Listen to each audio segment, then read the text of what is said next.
Zdravo I dobrodošli nazad. Hi and welcome back. One tiny letter can completely change the meaning of the word and the sentence. Sometimes it can sound funny, sometimes it can sound embarrassing. So let's take a look at the words that foreigners mix up the most. This is Serbian in 5 minutes.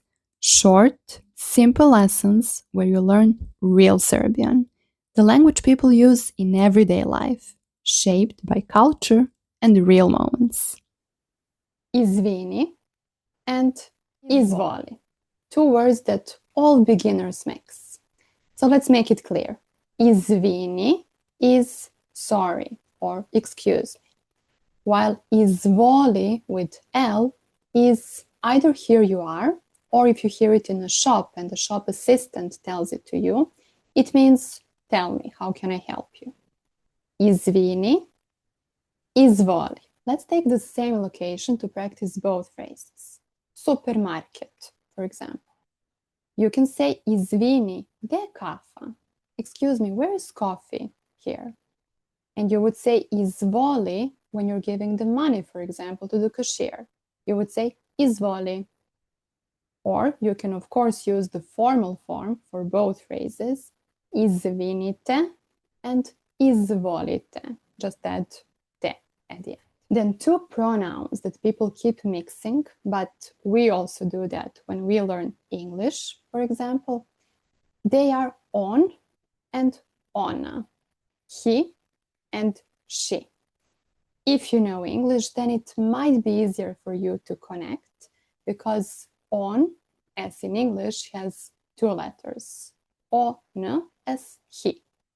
And ona as she has an additional letter. One letter, but completely different person. The most common, the most popular, and the funniest mistake is probably this one, with the verb pisati, to write. So, the present tense of the verb to write, pisati, is pišem. Ja pišem. I'm writing, or I write in general. But if you made a mistake and you say a instead of e, you would actually be saying I am peeing. So pay special attention here. I'm sure you don't want to get this one wrong. Then we have Dečko versus Dečak. Dečak is usually a small boy, while Dečko in its first meaning means boyfriend. So it's also different when you change it in the cases. You would say ja imam dečka, I have a boyfriend. Or if you want to say I have a son, I have a boy, it would be ja imam dečaka.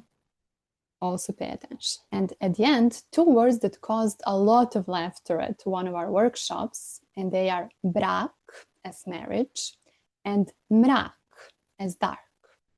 Totally opposites, or not. One of our students, whose name I'm not going to reveal, claimed that this similarity cannot be a coincidence. There is a clear connection between Brak and Mrak. We can conclude with this. Never learn just grammar. Always practice and pay attention to pronunciation as well. It can cause a lot of misunderstanding. Write me in the comments which pair surprised you the most and have you ever made a mistake with pronunciation. Hvala puno I vidimo se uskoro. Thank you so much and see you soon.